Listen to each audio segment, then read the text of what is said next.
Bonjour, bonsoir mes frères, partout où vous vous trouvez. Que notre Seigneur Jésus-Christ soit une fois de plus glorifié en ce 7 août 2021. Si nous sommes encore en vie aujourd'hui, rendons grâce au Seigneur. Je ne le dirai jamais assez. Tout ce que je vois dans la nuit, c'est incroyable. Toutes les choses qui se passent dans la nuit quand nous dormons, c'est incroyable. Tous les matins quand je me réveille, je dis merci au Seigneur. Parce que ce n'est pas évident de se réveiller le matin. Même si tu n'es pas malade, c'est pas évident d'être encore en vie en ce jour. J'ai vu des choses incroyables cette nuit. J'ai vu des choses cruelles. Toi qui m'écoutes, mon frère, ma sœur, je t'en supplie. Le matin quand tu te réveilles, dis merci au Seigneur de t'avoir gardé, toi et toute ta maison, et recommande ta journée entre les mains du Très-Haut. Tu n'as pas idée de ce que tes voisins font. Tu n'as pas idée de ce que le voisin qui vit au fond là-bas fait. Tu n'as pas idée de ce que ta belle-mère, ton beau-père, tes beaux-frères sont en train de faire. Tu n'as pas idée de ce que les gens de ta famille sont en train de tripoter la nuit quand tu dors paisiblement dans ton lit. Soyons reconnaissants. Soyons reconnaissants. Même des petits enfants. Des petits sorciers, des petits initiés. Ce n'est pas de leur faute. La nuit, ils vont dormir, les parents croient qu'ils dorment. On vient les chercher pour aller commettre des délits. Réveillons-nous, levons-nous dans la prière. Même les enfants. J'ai vu même les enfants. Et les enfants et les parents. Ce monde est pourri. La Bible nous dit que le monde entier est sous le contrôle de l'ennemi. Il ne faut pas que tu l'oublies. C'est Dieu qui a créé le monde. Le monde appartient à Dieu. Mais Dieu ne contrôle pas le monde. La preuve en est-ce que Dieu contrôle ta vie? Est-ce que ta vie est sous le contrôle du Tout-Puissant? Est-ce que c'est le Saint-Esprit qui guide tes pas? La réponse, toi-même, tu la connais. Si ce n'est pas Dieu qui guide ta vie, alors Dieu ne guide pas la vie des autres aussi. Les hommes ne veulent pas de Dieu. Les hommes ne veulent pas de Jésus. Parce que Jésus a des commandements. Les hommes n'aiment pas les commandements. Les hommes aiment la liberté. Les hommes aiment le libertinage. Mais en Jésus, nous avons des commandements à respecter. Nous avons une ligne de conduite à suivre afin d'hériter le royaume des cieux. J'ai une révélation à te faire aujourd'hui. Cette révélation, c'est quelque chose que le Seigneur m'a dit hier dans l'après-midi.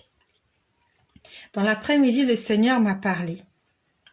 Et s'il m'a parlé, c'est pas seulement à moi-même qu'il a parlé, mais c'est aussi à toi. Parce qu'il m'a dit tout ce que je vais te dire, tu vas le leur dire. Si le Seigneur m'a dit quelque chose, ça veut dire que ça te concerne aussi. Ça s'est passé hier. Nous sommes aujourd'hui le 6 août, le 7 août. Hier, nous étions le 6 août. Pendant que j'étais là, j'ai vu quelque chose. C'est d'abord une image qui m'a interpellée, une image qui m'a intriguée. J'ai vu une cuisine. J'ai vu la cuisine.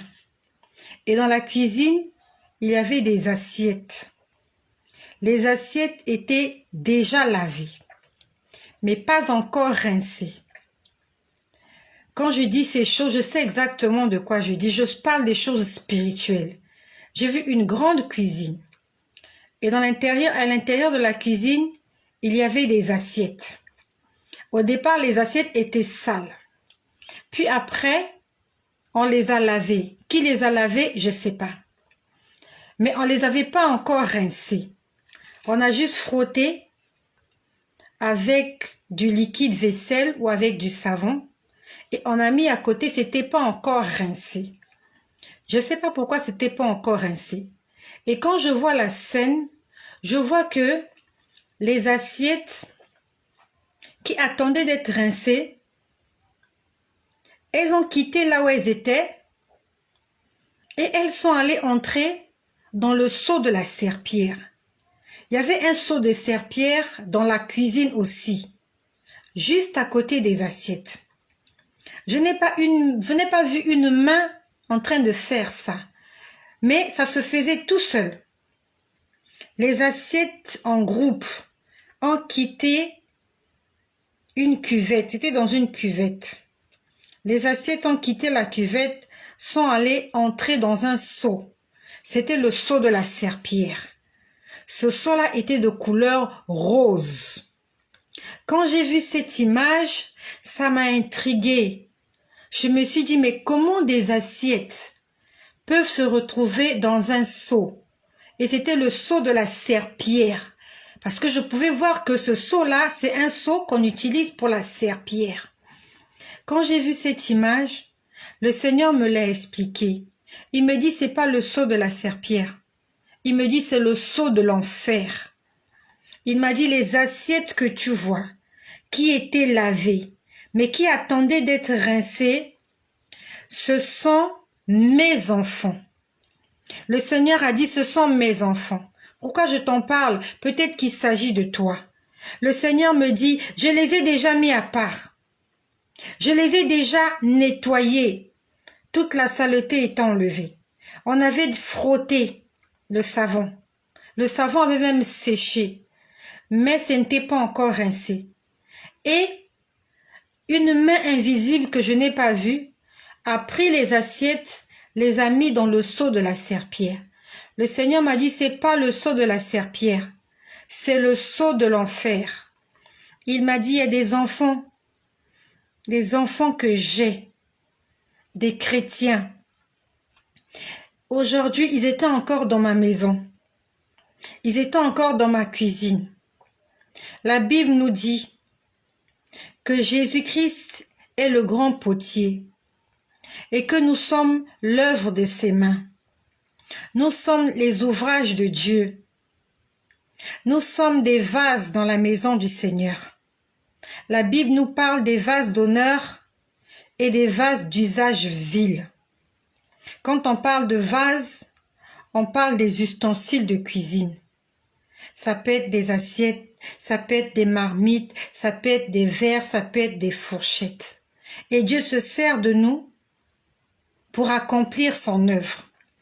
Donc il m'a dit, les assiettes que tu vois, ce ne sont pas des assiettes, mais ce sont des enfants de Dieu qui sont tombés dans le péché. Ces enfants de Dieu sont dans l'église. Il m'a dit, ils sont tombés dans le péché. Et comme ils sont tombés dans le péché, ils ont quitté là où je les avais mis. D'eux-mêmes, ils se sont retrouvés dans un seau, le seau de l'enfer. Donc, ils ont reçu un cachet sur eux, le cachet de 666, le cachet de la mort, le cachet de l'enfer. J'aimerais te dire que dans la Bible, il est écrit, tous ont péché et sont privés de la gloire de Dieu. Nous avons tous péché et nous étions privés de la gloire de Dieu. À partir du moment où tu te confesses, à partir du moment où tu te répands de tes péchés et que tu prends la décision de ne plus faire ces choses-là, tu es sous la couverture du Saint-Esprit. Mais dès que tu tombes dans le péché, tu es exposé. Tu es privé de la gloire de Dieu. Et l'ennemi te met un cachet, un sceau sur ton visage, une marque qui dit que tu lui appartiens. Je ne sais pas qui est tombé hier. Aujourd'hui, nous sommes le 7 août. Hier, nous étions le 6 août. Dès que ces gens-là sont tombés, à la seconde, ils se sont retrouvés de la cuisine du Seigneur dans le seau de l'enfer. Et ce seau-là, c'est le seau de la serpillière. C'est un seau sale, là où il y a de l'eau sale. Je ne sais pas si c'est de toi qu'il s'agit. Mais la Bible nous dit, aujourd'hui, si vous entendez sa voix, n'endurcissez pas votre cœur. Si c'est la voix de Dieu que tu es en train d'entendre, qui te demande de te relever, de te repentir, de te confesser et d'abandonner ce péché, n'endurcis pas ton cœur, fais-le. La Bible nous dit que Dieu prend du plaisir à pardonner. Dieu prend du plaisir à pardonner. Si tu es tombé, tu n'es pas encore mort, c'est pas encore trop tard pour toi. Demande pardon au Seigneur. Le Seigneur me l'a montré hier dans l'après-midi. Puis après, j'étais là en train de prier. J'ai commencé à entendre quelqu'un me parler. Et pendant que la personne me parlait, j'entendrais la musique. Il y avait de la musique que j'entendais. J'ai entendu beaucoup de sons. Beaucoup de sons. Des sons de piano, des gens chanter. C'était incroyable. C'est vraiment incroyable. C'est pour ça que je t'exhorte. Il faut aimer l'adoration. L'adoration, c'est dire ce que Dieu est pour toi. Qu'est-ce que Dieu est pour toi? C'est ça l'adoration. La Bible nous dit que Dieu siège au milieu de la louange de son peuple. Quand tu loues le Seigneur, quand tu l'adores, sa présence descend dans ta maison.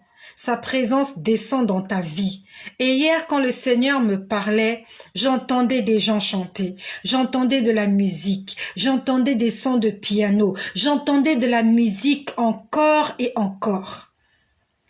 Et la première des choses que j'ai entendues, il a dit, je suis au-dessus de tout. Il a dit, je suis au-dessus de tout. Après, il a dit, je reviens. Il a dit, je reviens. Il a dit, je reviens. Il a d'abord dit, je suis au-dessus de tout. Dieu est au-dessus de tes problèmes. Dieu est au-dessus de ta maladie. Dieu est au-dessus de tes difficultés. Dieu n'est pas un homme pour mentir. Les promesses qu'il t'a faites, il va les accomplir, il va les réaliser. Mais le problème, c'est que est-ce que tu gardes la foi? Parce que la Bible nous dit que sans la foi, il est impossible d'être agréable à Dieu. Car il faut que celui qui s'approche de Dieu sache qu'il existe. Quand tu t'approches de Dieu, il faut que tu saches que Dieu existe. Et qu'il est le rémunérateur de ceux qui le cherchent. Est-ce que tu cherches Dieu? Nous sommes des femmes aujourd'hui, il y a certaines femmes, moi aussi j'étais comme ça avant. Si tu n'as pas trouvé ton bijou fétiche, tu ne sors pas. S'il te manque quelque chose, tu ne sors pas. Tu retournes la maison, tu retournes les vêtements, tu retournes jusqu'à ce que tu trouves cela. Plusieurs d'entre nous, nous avons gardé de l'argent entre les vêtements, dans les poches des habits et tout. Quand tu galères, tu retournes tous tes vêtements à la recherche du billet que tu avais gardé. Mais est-ce que c'est comme ça que nous cherchons Dieu? Dieu veut que nous puissions le chercher. La Bible nous dit, approchez-vous de Dieu et il s'approchera de vous. Est-ce que nous cherchons le Seigneur? Il m'a dit, je reviens. Je ne sais pas, c'est la 40e fois qu'il me le dit. Beaucoup de gens me diront, oui, ça fait longtemps qu'il le dit, oui, ça fait longtemps. Et toi, est-ce que tu es prêt?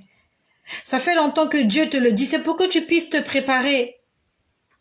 C'est pas pour que tu te mettes à compter les jours, oui, ça fait une semaine, il vient pas. Toi, peut-être que tu es prêt, il y a ton voisin à côté qui n'est pas encore prêt, parce que tu lui as pas encore parlé de Jésus. Et le Seigneur peut être en train de tarder, parce qu'il veut aussi que ton voisin soit sauvé. Parce qu'il veut aussi que ton mari soit sauvé. Parce qu'il veut aussi que ta femme soit sauvée. Le problème, c'est que nous prenons le Christ, nous le gardons pour nous-mêmes. Nous ne voulons pas parler de Christ aux autres. Nous avons fait de Jésus notre propriété, notre propriété. Après, il m'a dit, je vais t'enlever. Il m'a dit audiblement. C'était audiblement. Ça veut dire que je l'entendais avec mes oreilles. Il m'a dit, je vais t'enlever. Et quand je dis enlever, on parle de l'enlèvement.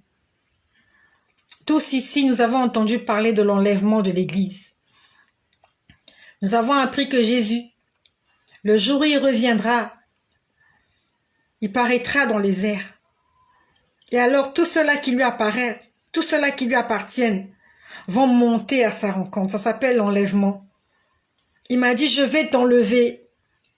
Et après, j'ai commencé à dire, Seigneur, merci. Merci parce que tu vas m'enlever. Merci, Seigneur. Merci parce que tu vas m'enlever. Après, il m'a dit, si tu restes obéissante, je vais t'enlever. Il m'a pas parlé comme je vous parle là. Il me dit un mot.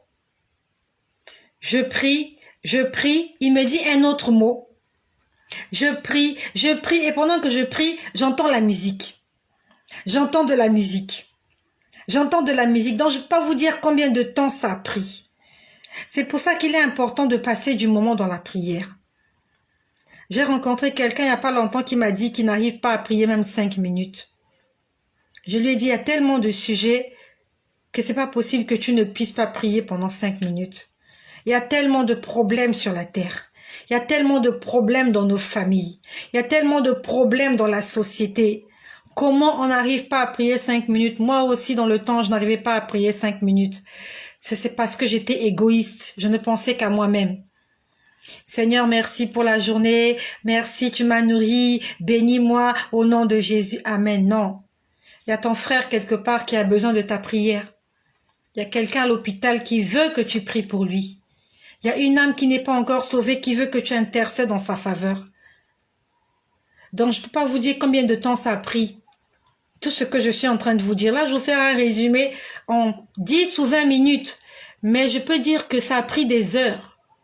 Le Seigneur m'a parlé pendant des heures. Il dit un mot. Non, il dit une phrase. Je prie. Il dit une autre phrase. Je prie. Il dit une autre chose. C'est pour ça qu'à un moment donné, il faut entrer en profondeur. Peut-être que toi qui m'écoutes, quand tu pries, tu n'entends pas la voix de Dieu. Beaucoup de gens n'entendent pas la voix de Dieu. Moi aussi, avant, je n'entendais pas la voix de Dieu. Mais peut-être que Dieu veut que tu pries plus longtemps que ça. Il veut vraiment que tu entres en profondeur. Que tu descendes plus bas.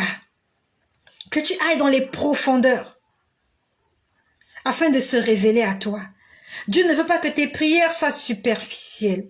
Il veut que tu t'abandonnes complètement. Il veut que tu te vides. Que tu vides ton cerveau. Que tu fasses le vide. Tu ne penses plus à rien. Tu penses plus à tes problèmes. Tu penses plus à la fatigue. Tu penses plus à la nourriture. Tu penses plus aux réseaux sociaux. Tu penses à Dieu. Tu ne vois que Dieu. À ce moment-là, vous êtes là tous les deux. Et il se met à te parler. Ça s'appelle l'intimité. L'intimité. Est-ce que tu as une intimité avec Dieu? L'intimité, ça veut dire vous n'êtes que vous deux. Personne d'autre. Il n'y a pas de téléphone. Il n'y a pas de réseaux sociaux. Il n'y a pas Internet. Il n'y a pas la télé. Il n'y a pas les enfants. Il n'y a rien. Il n'y a que vous deux. Ça se passe entre l'époux et l'épouse. Est-ce que tu es vraiment l'épouse du Seigneur? Est-ce que quand Dieu te voit, il peut dire que celle-là, c'est mon épouse. Celui-là, c'est mon épouse. Parce que quand on parle de l'épouse, c'est tout sexe confondu. Homme comme femme. En Dieu, il n'y a pas de distinction de sexe. On a donné les commandements autant pour les hommes, autant pour les femmes. Est-ce que tu es l'épouse du Seigneur? Est-ce que Dieu peut dire qu'il a une intimité avec toi? Qu'il y a un moment où vous retrouvez tous les deux, que tous les deux, comme un vrai couple. Comme un couple. Un couple n'entretient pas son intimité devant les gens. L'intimité d'un couple, c'est en secret. Dans un lieu secret. Monsieur et madame. Et c'est ce que le Seigneur attend de toi. Il attend une certaine intimité. Tu veux que Dieu te parle? Alors cherche son intimité. Reste tranquille, cherche-le de tout ton cœur. Et il va te parler. Quand moi j'entends la voix de Dieu, je suis seule, généralement. C'est vrai qu'il arrive des moments où il me parle comme ça, où il y a du brouhaha. Mais là, c'est parce qu'il veut me parler. Mais quand moi je veux qu'il me parle, il faut que je sois dans un endroit calme. Dans un endroit où je suis seule. Je vide ma tête. Je me consacre, je lui dis, je suis là pour toi. Je veux que tu me dises quelque chose. Aussi petite soit-elle, je veux l'entendre, cette phrase, pour être rassurée de ta présence. Et Dieu, il parle. Donc il m'a dit, je vais t'enlever. Après, quand j'étais en train de me réjouir, je disais, Seigneur, merci. Il m'a dit, si tu restes obéissante, je vais t'enlever. Dans le livre de Matthieu au chapitre 7, au verset 21, il est écrit, ceux-là qui me disent, Seigneur, Seigneur, n'entreront pas tous dans le royaume des cieux. Tous ceux-là qui appellent Jésus-Christ Seigneur, Seigneur signifie maître. Tous ceux-là qui prient n'entreront pas tous dans le royaume des cieux. Seuls ceux-là qui font la volonté de mon Père. Tout le monde là dehors appelle Jésus mon Dieu, Jésus mon Père, Jésus mon Seigneur, Jésus mon Sauveur. C'est pas suffisant. Lui-même il a dit, Matthieu chapitre 7 verset 21. C'est pas parce que tu appelles Dieu Seigneur que tu es son fils ou sa fille. C'est pas parce que tu es chantre à l'église que ton nom est écrit dans le livre de vie. C'est pas parce que tu évangélises, c'est pas parce que moi j'évangélise que je suis sa fille. Je serai appelée sa fille si je fais la volonté de ce Dieu-là qui m'a appelée. Nous connaissons l'histoire de Jésus. Lorsqu'il était en train de prêcher, on est venu lui dire, Seigneur, ta mère et tes frères te cherchent. Il a dit à celui qui était venu lui annoncer la nouvelle, qui est ma mère et qui sont mes frères? Ma mère, mes frères, mes sœurs, c'est tous ceux-là qui font la volonté de mon Père. Ça veut dire que Jésus était en train de renier Marie. Aujourd'hui, des gens adorent Marie. Ce jour-là, Jésus a renié Marie. Parce que Marie ne faisait pas la volonté de Dieu. Après la mort de Jésus, elle allait se mettre ensemble avec les disciples. Mais avant la mort de Jésus, Marie se tenait très loin de Jésus. Je te laisse aller lire. Va lire les évangiles. Tout est dans la Bible. Va lire quelque part où tu vas voir que Jésus faisait les miracles et Marie était là. Si ce n'est qu'au mariage de Cana. Là où Marie a dit, allez lui dire que le vin est fini. Après ça, on ne parle plus de Marie. Elle se tenait à l'écart. Et Jésus ce jour-là, il a dit, mon père, ma mère, mes frères, mes sœurs sont ceux-là qui font la volonté de mon Père. Et aujourd'hui, il dit, le vrai chrétien, c'est celui-là qui fait la volonté du Christ.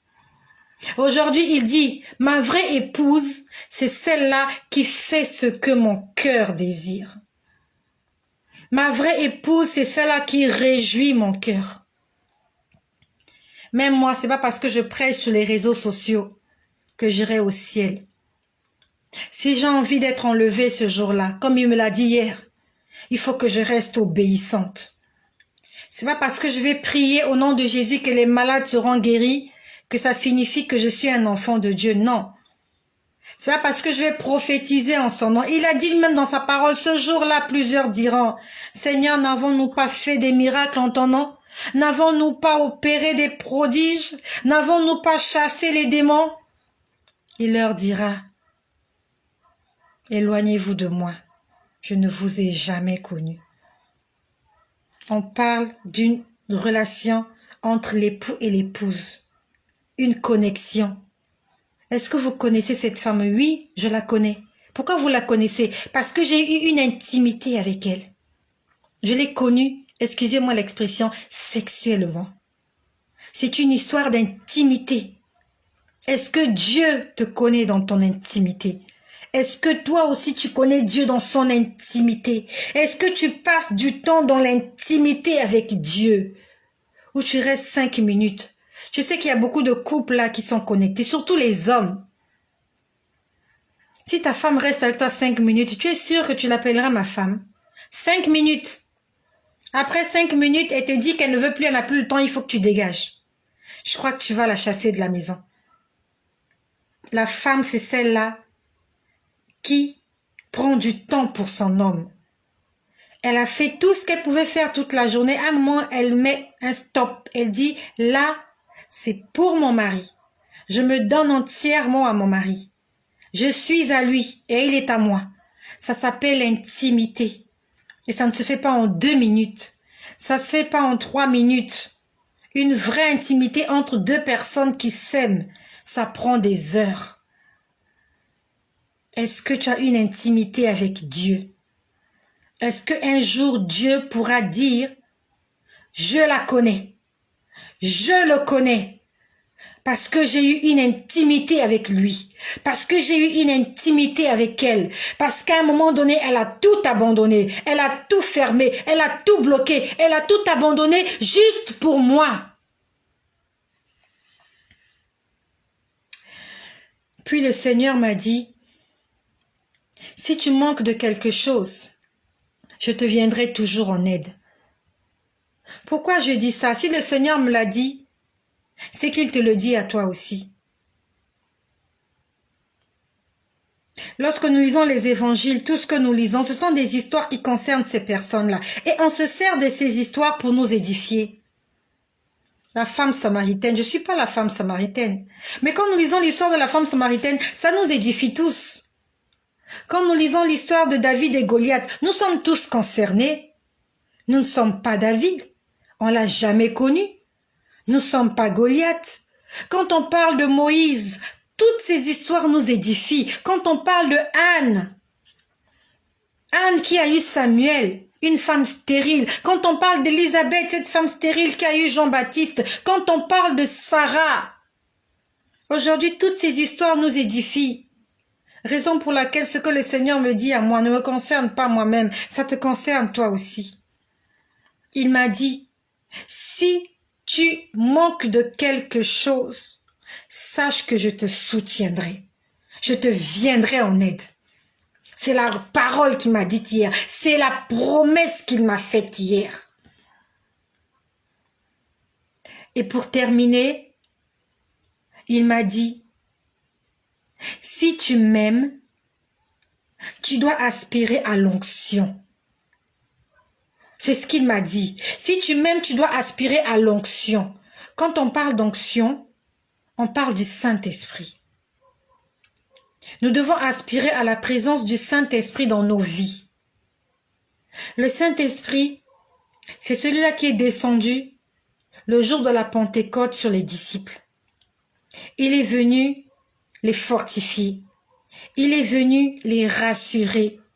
Il est venu les consoler. Il est venu leur donner du courage. Le Saint-Esprit, c'est l'Esprit de Dieu en toi qui te permet de faire des choses au-delà de ce que tu peux pas faire. En temps normal, sans le Saint-Esprit, on ne peut rien faire. Mais avec le Saint-Esprit, on peut tout faire. Moi, en temps normal, je ne sais pas vous dire quoi que ce soit. Si Dieu ne m'a rien dit, je n'ai rien à vous dire. Mais quand il me parle, j'ai des choses à dire. Quand il me montre, j'ai des révélations à faire. Sans lui, je ne suis rien. Je ne suis pas née avec la prophétie. Je ne suis pas née avec le don de vision. Je ne suis pas née avec toutes ces choses. Les seules choses que j'avais, c'est que je faisais des rêves prémonitoires. Avant que le Seigneur ne vienne me convertir, je faisais des rêves qui se réalisaient. C'était tout. Je n'entendais pas sa voix. Je n'avais pas de vision. Je priais comme toi, je priais 2 minutes, ça s'arrêtait. Mais depuis que le Seigneur est entré en moi, je peux prier des heures. Je peux passer toute une nuit à prier. Je peux rester à genoux pendant des heures. Chose que je ne pouvais pas faire avant. Ce sont des choses extraordinaires que le Saint-Esprit peut accomplir dans la vie de quelqu'un. Avant l'effusion du Saint-Esprit le jour de la Pentecôte, les disciples se cachaient, ils avaient peur. Mais après le Saint-Esprit, ils sont descendus dans les rues. Ils ont commencé à prêcher l'Évangile. Ils ont commencé à accepter la persécution. Ils ont commencé à opérer des miracles et Dieu les accompagnait. C'est ça la manifestation du Saint-Esprit dans ta vie. Si tu n'as pas le Saint-Esprit, tu ne pourras pas prêcher l'Évangile parce que tu auras honte. Non seulement parce que tu ne veux pas que les gens sachent que tu es chrétien, mais aussi parce que toi-même tu n'es pas un modèle. Avant de prêcher l'Évangile, faut être soi-même un modèle. La Bible nous dit, Avant d'enlever la paille qui est dans l'œil du voisin, enlève d'abord la poutre qui est dans ton œil. Et quand il me parlait de l'onction, je pouvais voir une image. Je pouvais voir une image, je pouvais voir la mer. Je pouvais voir la mer très agitée. Il m'a dit, aspirez à mon onction. Si vous m'aimez, aspirez à mon onction. Il disait, si vous m'aimez, demandez mon esprit. Il faut que mon esprit vous accompagne. Tu as besoin du Saint-Esprit. Le Saint-Esprit, c'est le gage pour notre salut. Le Saint-Esprit, c'est notre gage. Comment je peux expliquer ça? C'est la contrepartie de ton salut. Tu as le Saint-Esprit, tu es sûr que tu es un enfant de Dieu. Si tu as le Saint-Esprit, tu es sûr que si Jésus revient, tu seras enlevé. Si tu n'as pas le Saint-Esprit, tu ne seras pas enlevé. Ne te trompe pas. C'est pas parce que tu as une belle voix que tu chantes à la chorale que tu es un enfant de Dieu. C'est pas parce que tu prêches, les gens crient Amen, que tu es un enfant de Dieu. C'est pas parce que tu évangélises que des âmes sont sauvées, que les démons sortent des corps. C'est pas pour ça. Matthieu 7, 21. Ceux-là qui me disent Seigneur, Seigneur n'entreront pas tous. Seuls ceux-là qui font la volonté de mon Père. Donc quand il me parlait de l'onction, il m'a dit aspirez à mon onction. Il me dit cherchez le Saint-Esprit. Est-ce que tu peux en faire une prière? Est-ce que tu peux jeûner pour ça?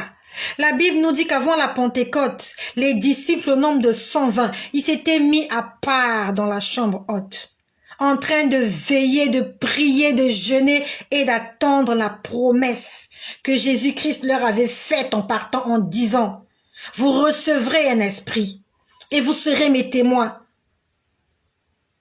Est-ce que tu peux te mettre dans cette attitude de jeûne, de prière, de consécration, afin que le Saint-Esprit descende sur toi, afin que tu puisses avoir la marque du sceau de l'agneau sur ton front. Il m'a dit, si vous m'aimez, aspirez à l'onction. L'onction, c'est la présence du Saint-Esprit sur toi. L'onction, c'est cette huile-là. L'huile que les vierges folles n'avaient pas. Elles n'avaient pas d'huile. L'huile, c'est l'onction. Il m'a dit, aspirez à l'onction. Si tu n'as pas d'huile dans ta lampe, tu es une vierge folle. Et quand le Seigneur viendra, ta lampe sera éteinte. Parce qu'une lampe qui n'a pas d'huile ne peut pas s'allumer. Une lampe qui n'a pas de pétrole ne peut pas s'allumer. S'il n'y a pas de carburant, ça ne peut pas s'allumer. Il faut un catalyseur. Il faut quelque chose qui va activer le feu. Qu'est-ce qui va activer le feu du Saint-Esprit dans ta vie si déjà tu n'as pas le Saint-Esprit? Et je disais, quand il me parlait de l'onction, je voyais la mer. Je voyais les vagues. Il y avait des vagues de la mer, de grosses vagues de la mer. Et je voyais que dans la mer, au bord de la mer, il y avait quelque chose. J'ai vu deux choses, je ne sais pas comment on appelle ces choses-là, mais on les trouve dans les parcs. Dans les parcs où il y a les enfants. Je ne sais pas comment on appelle ce jeu-là. Je vois beaucoup de gens qui sont connectés. Si vous pouvez m'aider. Il y a un jeu. Je ne sais pas moi, c'est un jeu. Les enfants s'asseyent dessus et ça tourne comme ça. Je ne sais pas, une espèce de manège. Manège, oui, ça tourne comme ça. Pas verticalement, mais ça tourne, ça fait des rotations. Je ne sais pas comment on appelle ça. Il y en a dans les parcs. Je ne sais pas comment on appelle ça. Les enfants s'asseyent et vous pouvez les tourner. Vous les tournez comme ça. Et quand il parlait de l'onction, j'ai vu ces deux choses-là. Je ne sais pas comment je peux appeler ça, manège. Voilà. J'ai vu ces deux manèges-là qui étaient dans l'eau. Et il y avait les vagues. Il y avait les vagues. Et il y en avait deux. Et sur chaque manège, il y avait deux personnes assises. Et les manèges tournaient, ça tournait comme ça. Pas pas rapidement, mais lentement. Ça tournait, ça tournait. Et il disait, aspirez à mon onction. Si vous m'aimez, aspirez à mon onction. Et quand les manèges tournaient, les vagues de la mer venaient, ça n'engloutissait pas les gens qui étaient assis dans ce manège. J'ai vu ça hier quand le Seigneur me parlait de l'onction. J'ai envie de vous faire un dessin, mais c'est difficile. Voilà, le manège tournait comme ça. Ça tournait, ça tournait. C'était enfoncé dans le sol, il y en avait 2. Et sur chaque manège, il y avait 2 personnes. Je ne connais pas qui sont ces personnes. Ça tournait, ça tournait. Et les vagues de la mer venaient, floraient à peine le manège, repartaient. Les vagues de la mer n'ont pas englouti les manèges. Les manèges continuaient à tourner, continuaient à tourner. Je voyais les vagues, de grosses vagues, de grandes vagues, de plusieurs mètres. Ça venait, ça frappait contre le manège, ça retournait. Ça frappait contre le manège, ça retournait. Les vagues, c'est la turbulence. Les vagues, c'est tout ce qui vient perturber ta paix. Les vagues de la mer, c'est le manque de paix. Nous connaissons l'histoire des disciples quand ils sont dans la barque. Il y a un vent violent, il y a la tempête. Et ils sont là, ils appellent le Seigneur. Il leur dit, Seigneur, réveille-toi, nous sommes en train de périr. Le Seigneur leur a dit, n'avez-vous pas la foi? Et il a ordonné au vent et à la mer de se calmer. Alors que tu es tourmenté, tu crois que tu vas mourir, les choses ne marchent pas, il y a le vent, il y a les vagues, tu es perturbé. Si tu as l'onction du Saint-Esprit sur toi, ces vagues-là ne te submergeront pas. C'est ce que j'ai vu hier. Il me dit, il disait, aspirez à mon onction, aspirez à mon onction. Et quand il disait aspirez à mon onction, j'étais en train de voir cette image de ce manège-là qui tournait. Ça tournait, il y en avait 2. Et il y avait 2 personnes dans chaque manège. Et les vagues de la mer venaient. Les vagues n'ont pas emporté le manège. Les vagues n'ont pas fait tomber les gens qui étaient sur le manège. Les gens sont restés sur le manège. Le manège continuait à tourner, continuait à tourner. Les gens étaient là. Imbousculables, indestructibles. Et pour terminer, il m'a dit, j'ai accepté de donner ma vie pour vous dans toute ma gloire. Je ne sais pas comment tu vas comprendre ça, mais je te le dis comme il a dit. J'ai accepté la mort pour vous dans toute ma gloire. Je ne comprends pas ce que cela signifie, mais je comprends. En français, ce que j'ai dit, ça ne ressemble à rien ce que j'ai dit en français. Mais je sais que tu comprends ce que cela signifie. Il a dit, j'ai accepté la mort pour vous dans toute ma gloire. Jésus-Christ nous a dit qu'il revient. Il nous a demandé d'aspirer au Saint-Esprit. Il a promis qu'il va nous enlever. Et la condition pour que nous puissions être enlevés, c'est de marcher dans l'obéissance. Et il nous a dit, j'ai accepté la mort pour vous dans toute ma gloire.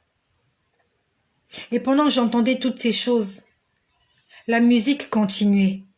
J'ai entendu la musique. J'entendais la musique, j'entendais la musique, j'entendais des sons de piano, les sons changeaient les unes des autres, les musiques changeaient, les cadences changeaient. Ce sont des choses extraordinaires. C'est extraordinaire ce que je vis avec Jésus. Et toi aussi, tu peux vivre ces choses-là. Moi, je n'ai jamais demandé à vivre ça. C'est venu de la bonne volonté de Dieu. Mais toi, si tu le demandes, tu vas l'avoir. Car le Seigneur a dit, demandez et on vous donnera. Si méchants que nous sommes, nous savons donner des bonnes choses à nos enfants. À quand bien plus forte raison le Père céleste refuserait-il son esprit à celui qui le lui demande? Prends du temps dans la prière. Demande au Saint-Esprit de venir revêtir ta personne. Parce que sans le Saint-Esprit, Nous ne sommes pas qualifiés pour le ciel. C'est pas la prière qui va te faire monter au ciel. C'est pas le jeûne. Ce ne sont pas les offrandes. Ce ne sont pas les dîmes. Ce ne sont pas les sacrifices. Mais c'est l'obéissance. Merci pour toi qui vas partager ce message. Afin que quelqu'un d'autre comme toi soit édifié, soit fortifié et se prépare au retour de notre Seigneur Jésus-Christ. Jésus n'est pas encore revenu. La mort va continuer à frapper. Les gens vont continuer à mourir. Les hommes, les femmes, les enfants, même les chrétiens. Tibi Joshua est mort. Salah Essomba est mort. Ils n'ont pas attendu le retour de Jésus. Des grands hommes de Dieu sont en train de mourir. Ils ne vivront pas l'enlèvement comme toi et moi. C'est pas la peine de te dire que tu es encore là pour longtemps. Peut-être que ton dernier jour, c'est ce soir. Réponds-toi et demande au Seigneur d'entrer dans ta vie. Envoie ce message à quelqu'un. Quelqu'un peut-être qui va mourir ce soir, afin qu'il entende ces choses et que son âme soit sauvée. Soyez bénis chez vous et que le nom de notre Seigneur Jésus-Christ soit glorifié.